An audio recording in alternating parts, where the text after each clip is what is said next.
The Kirby-Bowers could also be called the disk diffusion test, but Kirby-Bauer is the one we'll be doing. What's the medium that should be used for it?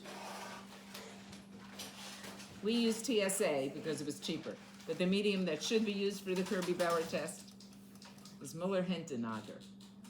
Remember, the Kirby-Bauer test has very, very specific requirements so that if I do it in this, if I do it in a clinical lab here and somebody else does it in a clinical lab in England, we should get the same exact results because we have paid attention to the detail. We're using the same medium.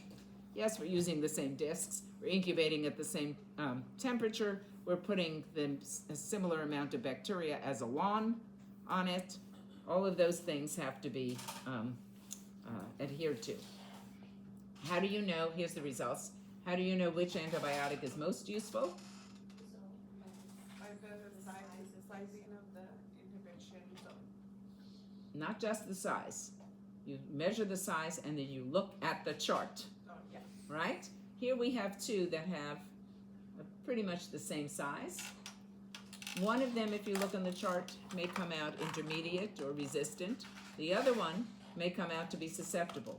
So it's not just the size. You have to go to the chart and see what that size actually means, okay? If there is no zone, there's no question, it's resistant. Okay. What do we call this clear area here? A zone of inhibition, okay. And how does this compare to the E-test? What are we measuring on the E-test?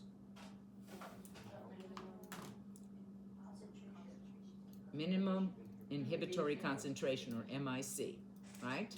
And that tells us the lowest concentration that we have to get to the site of infection in order to have an effect on the organism.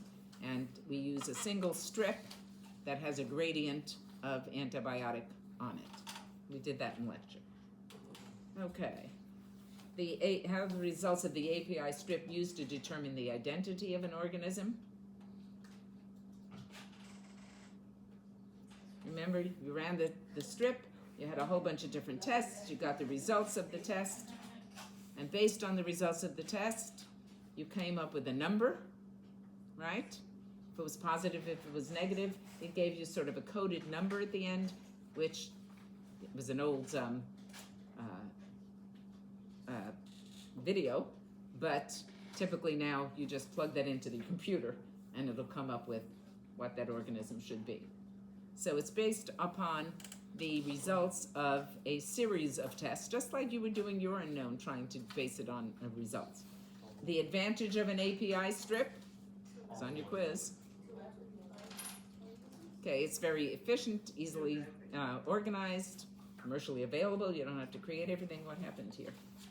It was so good for so long. Well, it's only, this is the next to the last slide. And this one was saying, what is it, a disadvantage of the API strip? Something like that. You need to isolate the organism, so it can take time, okay? And you also need to incubate the strip, so it isn't a rapid test. It's faster to inoculate, but it's not a rapid test. You have to incubate it, okay? Then we had the molecular test. There's one more slide. I don't know what happened here. Oh, it turned off again. That's what happens. This thing decides at a certain point that it doesn't want to stay on. But this is the last slide here anyway. So the last slide is about the PCR, and again, you had this in your quiz today. You need to know what goes into the different reactions, what their role is, the questions that you had here, what are the three different steps or stages in the PCR reaction, and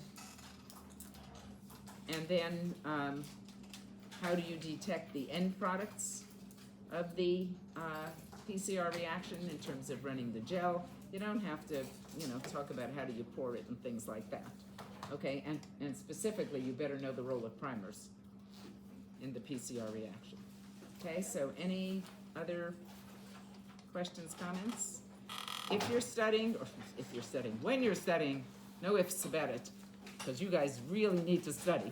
When you're studying, if questions come up, again, just make sure that you call me.